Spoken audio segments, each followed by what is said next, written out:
আসসালামু আলাইকুম। সকাল সকাল আজকে ছাদে কাজ করতে চলে আসলাম। ড্রাগন গাছ ক্লিন করব। ড্রাগন গাছে প্রচুর আগাছা আর আখ গাছ ক্লিন করব।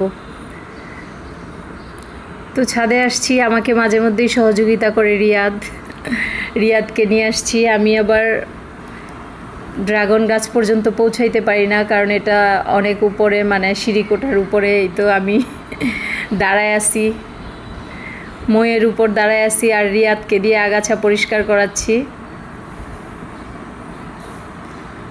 এই তো অনেক আগাছা, এখনও 7-8টা ড্রাগন ছাদে আছে গাছে, সবগুলি গ্রিন। এই তো আবার কাটা ও খুব সাবধানে আগাছা পরিষ্কার করছে। এই তো গ্রিন গ্রিন ড্রাগন হয়ে আছে। আসলে সিঁড়িকোঠার উপরে বলে আমি পরিষ্কার করতে পারি না, খুব একটা কষ্ট হয়। ড্রাগন গাছের খুব অবহেলা চলছে।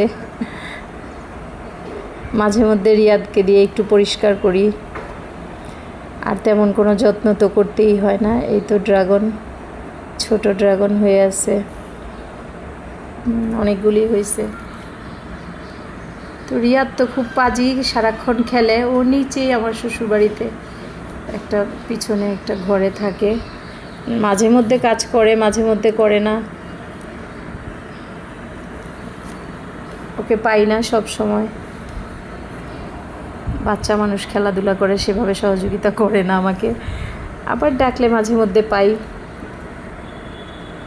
এই তো সব ঘাসও পরিষ্কার করছে। এই যে এদিকে কিউট ড্রাগন হচ্ছে। ড্রাগন গাছ আসলে খুব একটা যত্ন নিতে হয় না। এই তো এতগুলি ঘাসও পরিষ্কার করলো। দেন চলে আসলাম আখ গাছ পরিষ্কার করার জন্য। 3-4টা আখ অনেক বড় হয়ে আছে, ওটা আজকে কেটে নিব। এই তো বিশাল বড় হয়েছে, আর এত মিষ্টি আমার ছাদ বাগানের আখ, মানে চিনির চেয়ে বেশি মিষ্টি, চিনি গুড়ের চেয়ে অনেক মিষ্টি, খুবই দারুণ। একটু হার্ড হয়, বাট খুবই মিষ্টি, খুবই। এই তো এতগুলি আখ রিয়াদ কাটলো।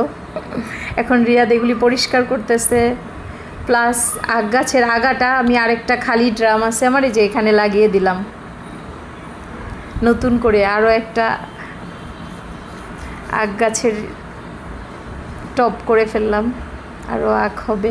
এটা আবার রিয়াদের হেল্পিং, রিয়াদ আমার হেল্পিং। রিয়াদকে আর ওই পিচ্চিকে দিয়ে আর বাসায় নিয়ে আসলাম আমার বাসার মেম্বারদের জন্য। এই তো আমার ছাদ বাগানের আখ। আমার গার্ডেনিং কার কেমন লাগে জানাবেন। সবাই ভালো থাকবেন, সবার জন্য শুভকামনা রইল।